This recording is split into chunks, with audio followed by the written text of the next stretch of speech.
and welcome on the Barricades. This is a podcast produced by Eastern European journalists and academics discussing things related to Eastern Europe, politics, military, feminism, all sorts of ideas, but all of them from a critical perspective. I am Maria Cernat. I'm an academic based in Bucharest, Romania. The co-host, Boyan Stanislavski, unfortunately was not able to make it, but in a sense, I'm happy because I have more time to discuss with our special guest. I'm so happy to welcome to our microphones and cameras Maria Ananyeva, a specialist in propaganda coming from Russia.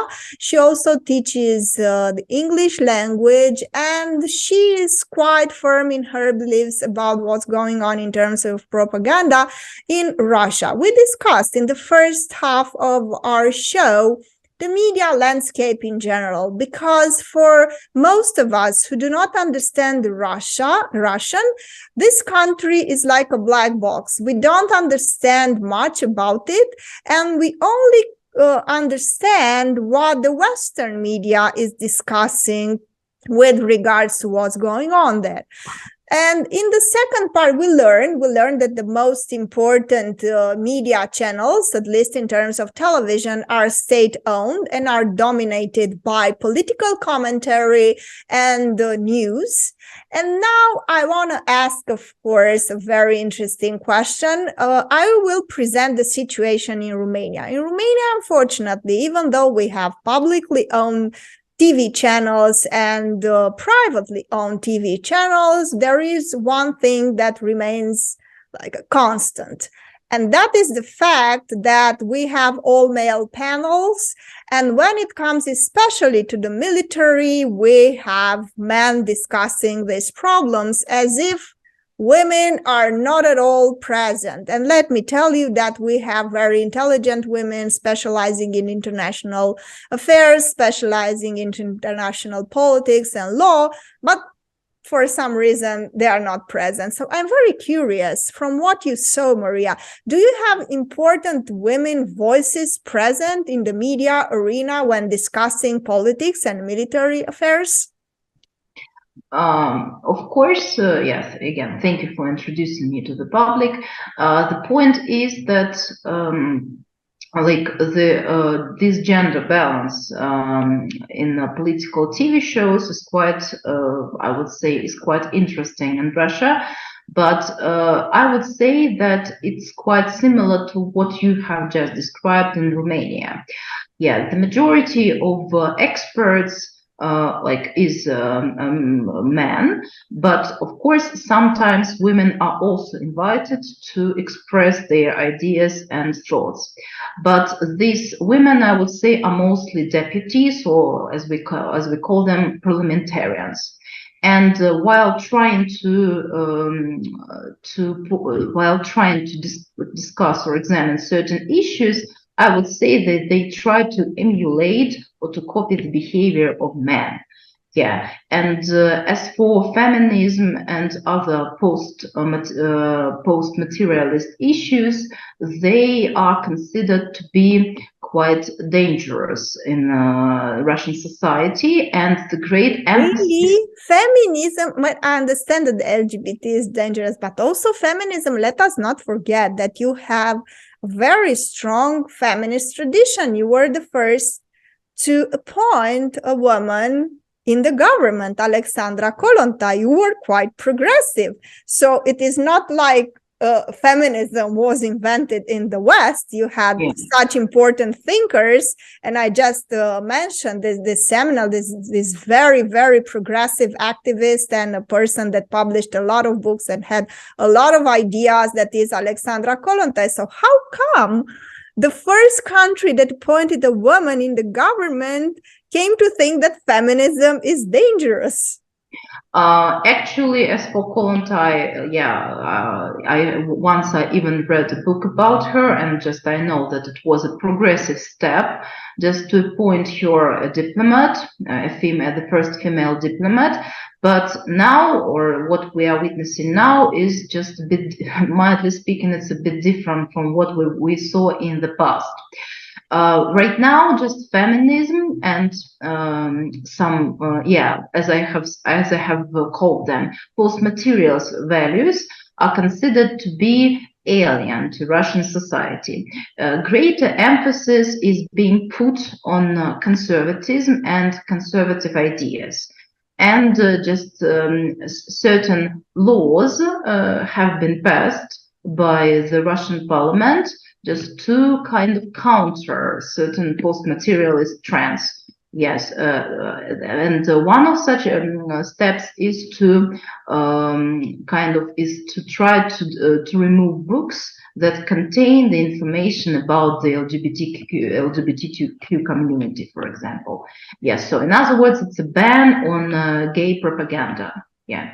As for, again, if we go back to feminism in general, this is quite, like, it all sounds Greek to current parliamentarians and deputies, despite that there are some female parliamentarians and as I have just said, that are invited to these political TV shows and they can air their opinions. But again, as for their behavior, they try to copy the behavior of men, and they don't promote the feminist agenda at all. Their purposes right now is just to speak about what is going on the front line and the military campaign in Ukraine and such things. Yes, so and you told me, because I was quite surprised by Vladimir Putin's discourse.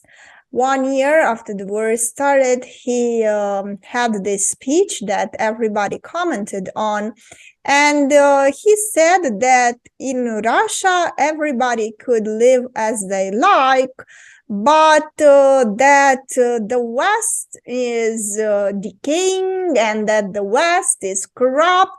And to tell you the truth, he sounds like an elderly person that is a little bit rigid and quite ridiculous, I would say. He made me laugh in a sense that when you look at it from a distance, he pretty much sounds like a grandpa here in Romania, being very, very, upset with the way the young people today are behaving, because during his time, things were better and all the rest. But this man has such power, and I think it's such a terrible, terrible thing to have somebody with such closed mind mentality in such a position of power. But of course, in the other extreme, we have to emphasize that Joe Biden, for instance, is paying lipstick to the most extreme forms of progressive thinking. But I think it's a political, cynical calculus, and he's not even paying attention that maybe some of that progressive thinking would be controversial in it out of itself. So I'm not saying that the Joe Biden model is the one we should follow, because I don't think for a second that he truly pays lipstick to the progressives in the United States because he truly believes in it. It's a political calculus. But on the other hand, you have Vladimir Putin with a very, very backward mentality, especially with regards to these things that I think could not be changed, in a sense that the genie is out of the bottle. What are you going to do about it? Just stay bitter and, upset that, the young people are corrupt and they are depraved. And so what? What are you going to do about it? I mean, the police in the bedroom, what are you going to do about it? I wouldn't call it a backward mentality, just because backward has a very pejorative connotation.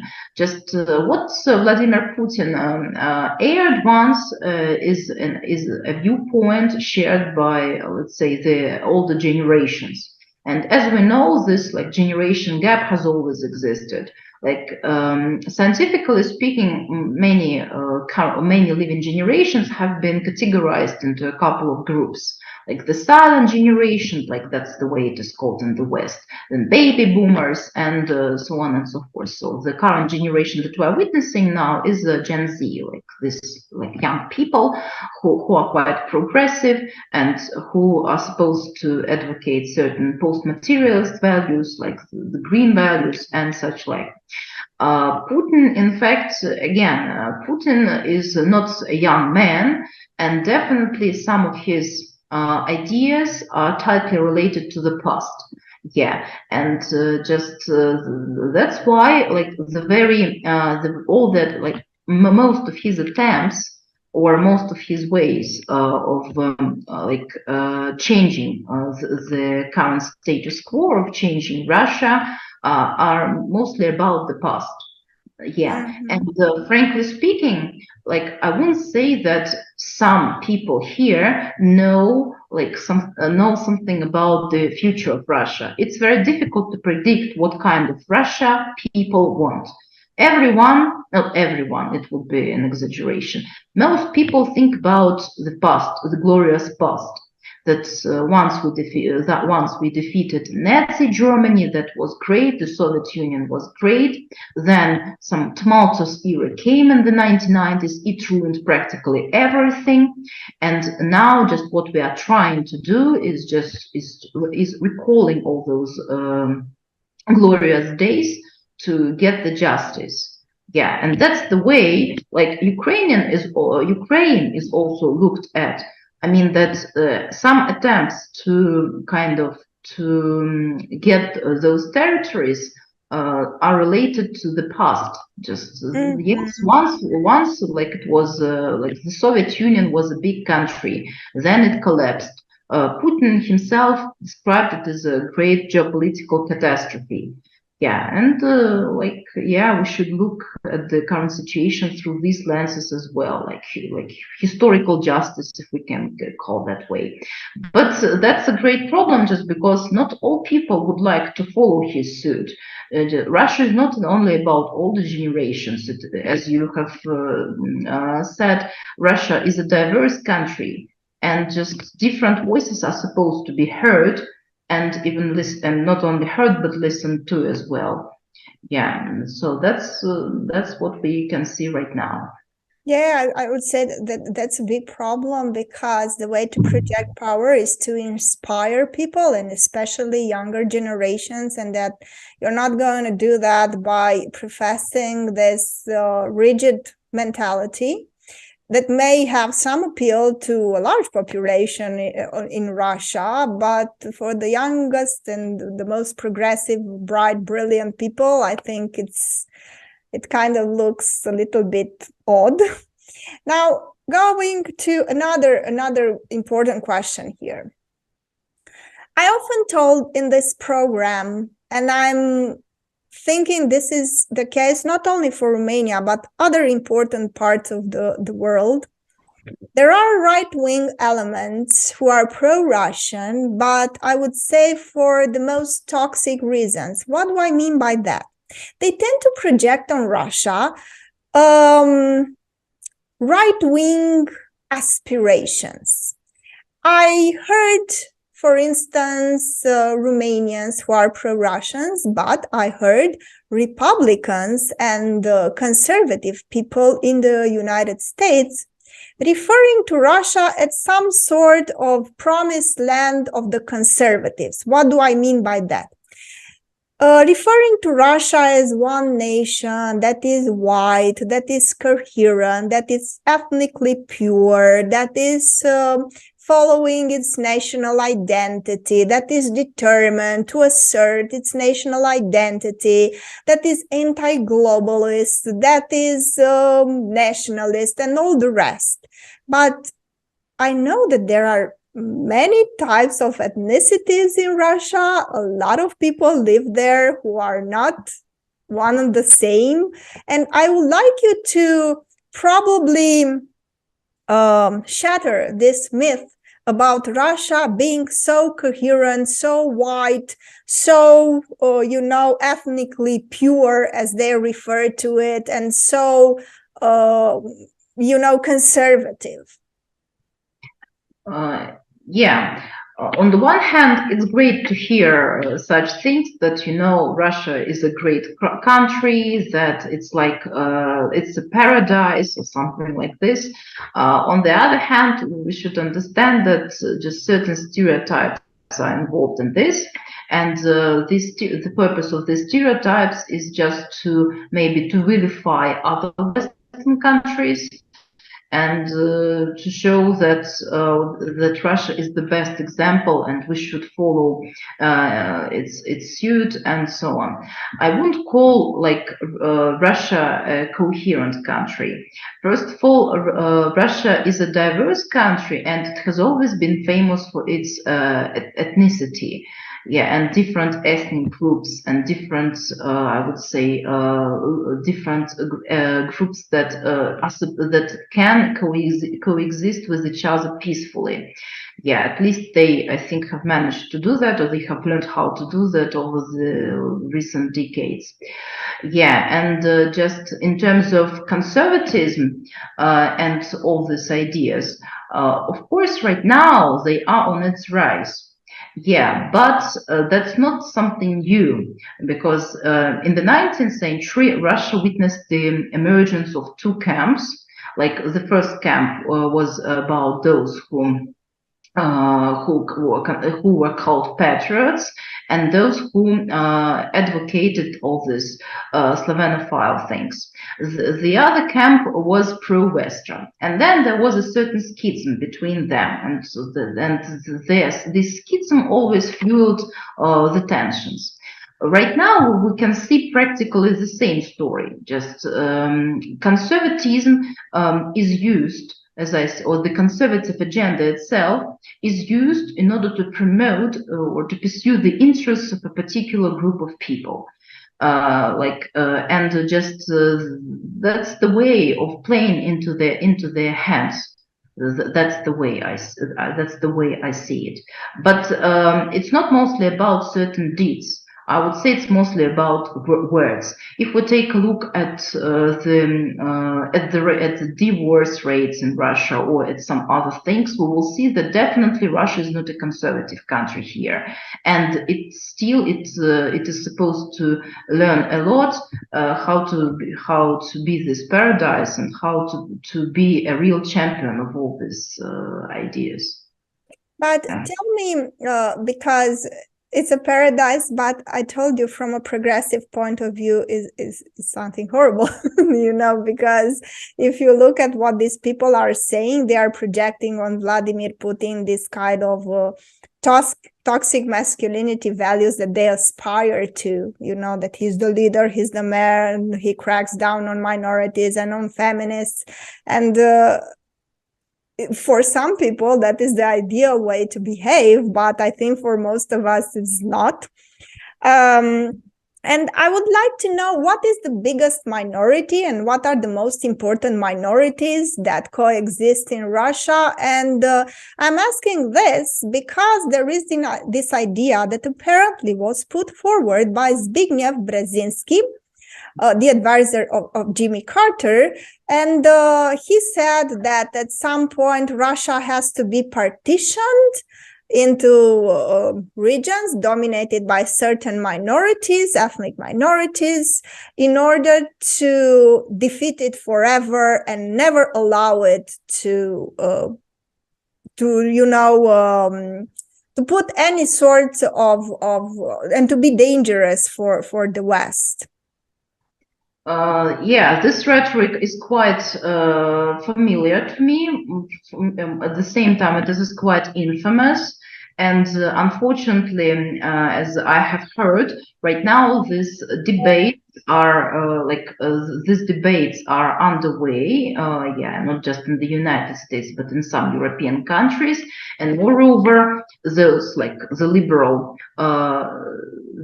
liberals who have left Russia so far actively participate in such discussions, thus playing into the hands of the Kremlin.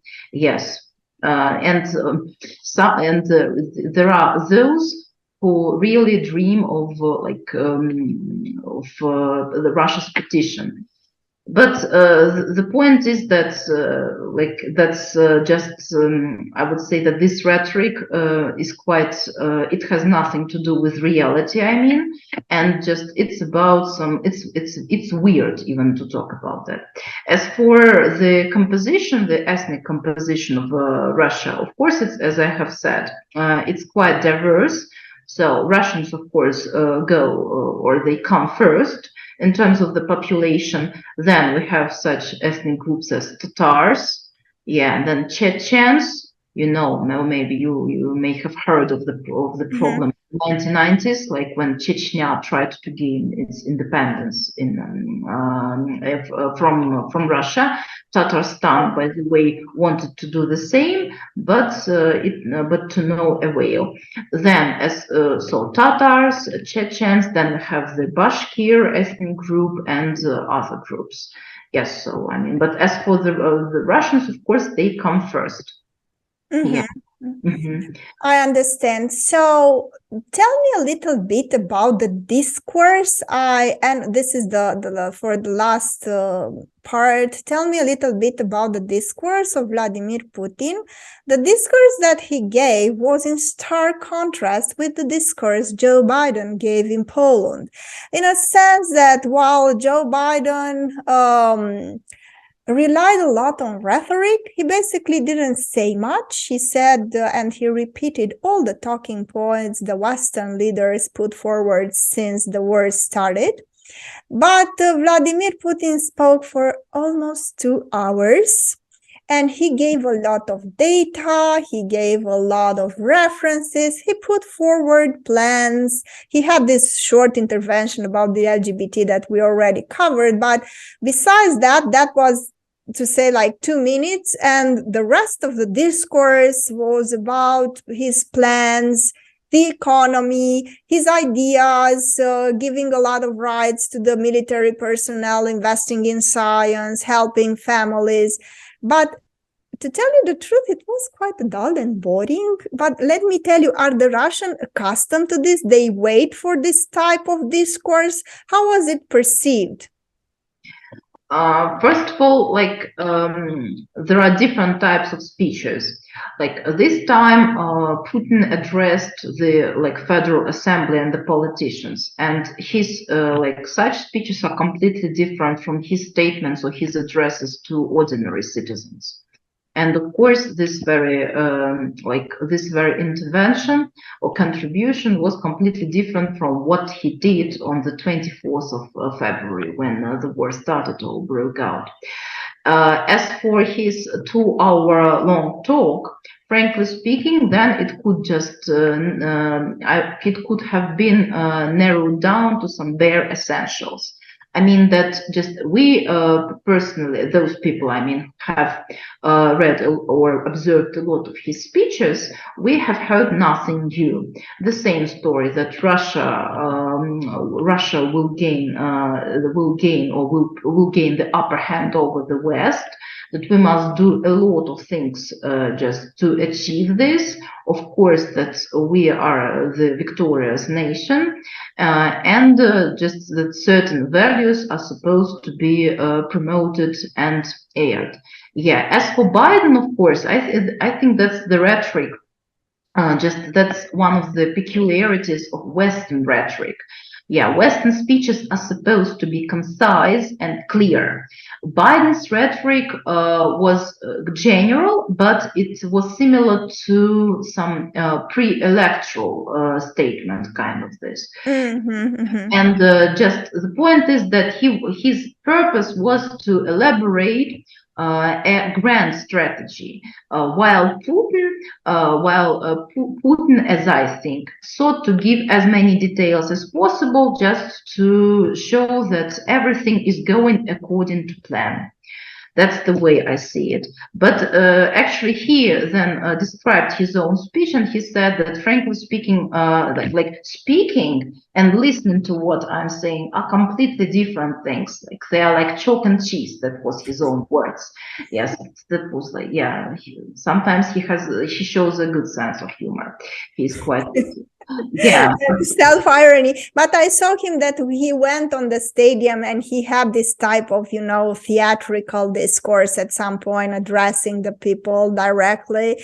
Because when I saw him discussing, I thought to myself, my man, if this is the way he addresses the public in general, how are these people, why are they supporting him? Because he seems so boring. And I saw the next day, I think it was an Indian station, but he went on a huge stadium full of people and he was acclaimed, and then he gave a speech resembling the one Joe Biden gave, isn't it? I would say yes in terms of the length of the speech, but all the ideas were the same. Yeah, like that. Just the point is that it's all about this propaganda machine.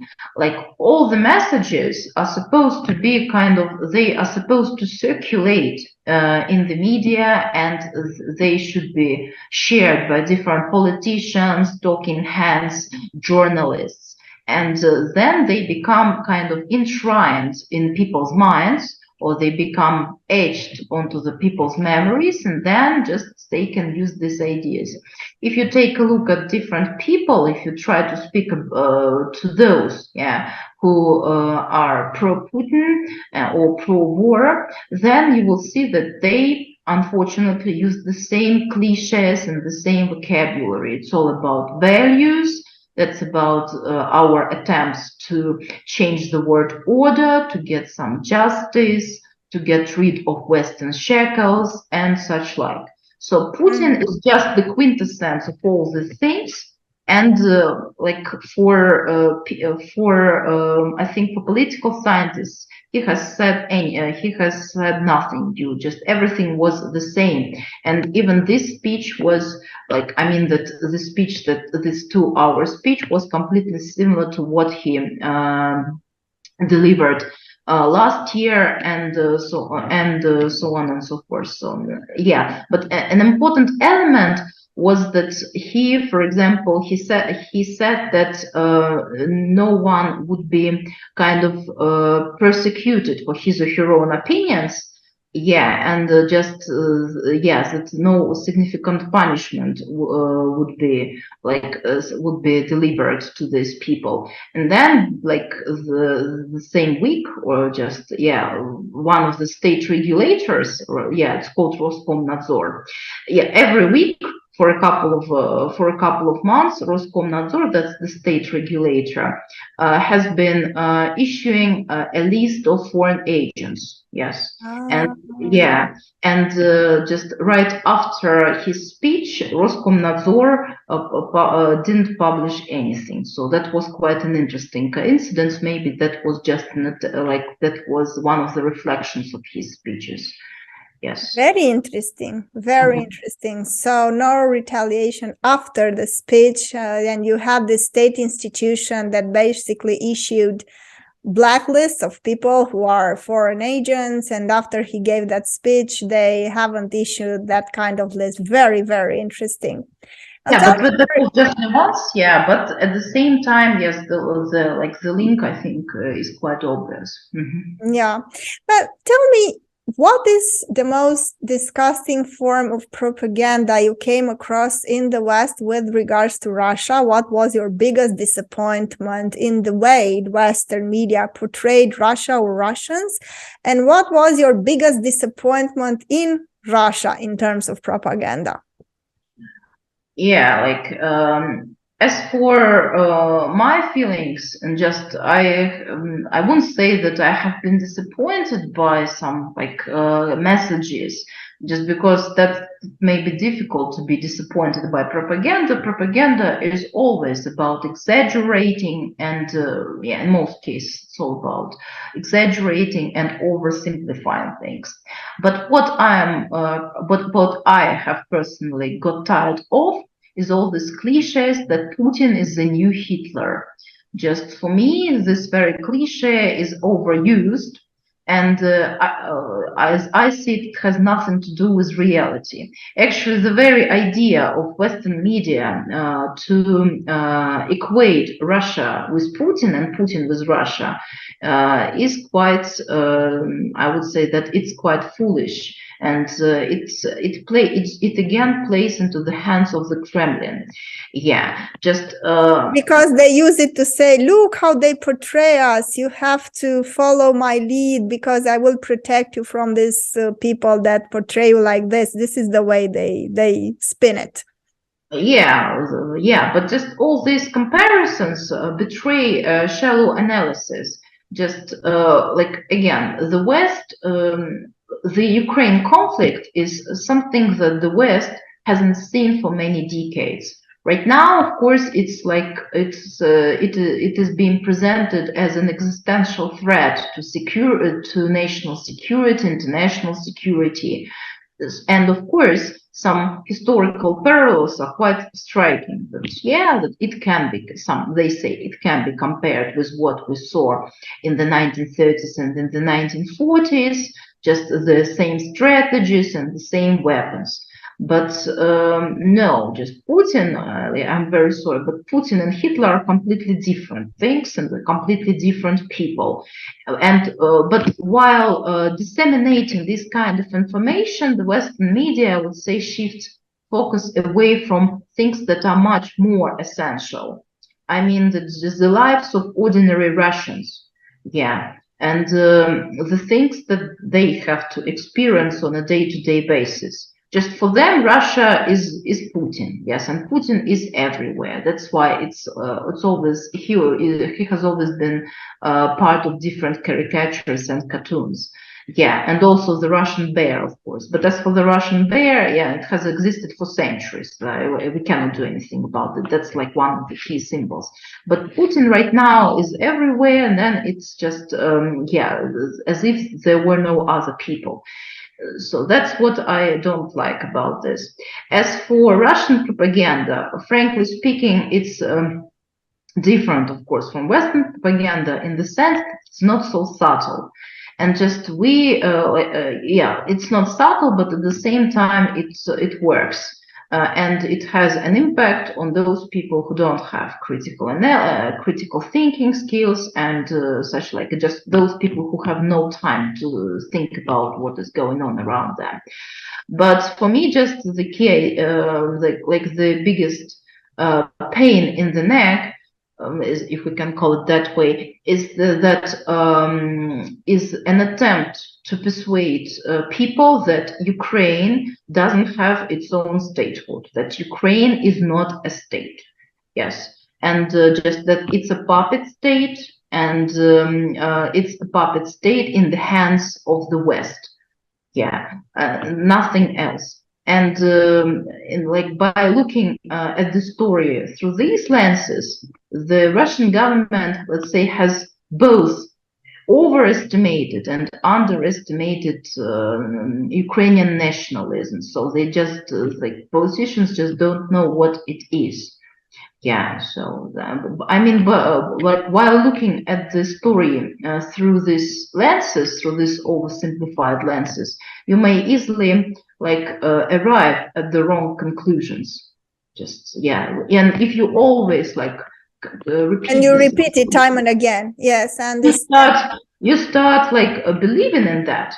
Unfortunately. And all of us are people, are social beings. And when we say that politicians are clever and intelligent, that's not true. They are also people, and they can fall prey to the same stereotypes, cliches, and emotive language on their own. Yeah, and because propaganda may just replace unbiased analysis. That's the way we see it.